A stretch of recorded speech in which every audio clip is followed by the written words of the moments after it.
This week's gospel story from John features the disciple that's come to be called Doubting Thomas. He's called that because he did not believe the other disciples when they said they saw Jesus even though he had been killed. Thomas wasn't there the first time Jesus came back to see the disciples, so when they told him Jesus was back, he didn't believe it.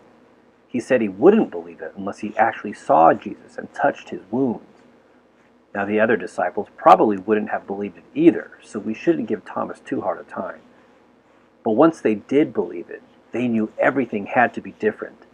They knew Jesus was right, that everyone was a child of God, that we could build a world around loving our neighbors. I'm a little bit embarrassed to say I don't actually know most of my neighbors. I know their names, but I don't really know what's going on with them or what kind of help they might need. And if we're going to change that, I actually have to do something to change that. We decided we could make cards to introduce ourselves to the neighbors we didn't know yet, and to ask if they needed anything, or even talk about how we might get together to help some of the other people on our street. We put our family name, our street, and phone number on the cards and delivered them.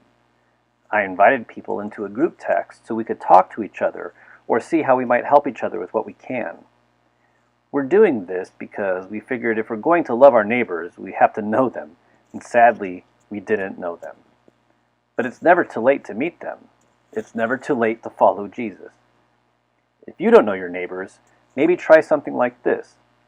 Let them know who your family is so you can start to be there for each other. We're doing this because it's the first step in loving our neighbors, and that's what Jesus said life is all about. When Thomas saw Jesus again, he knew he could believe that what Jesus said was true. You can believe it too.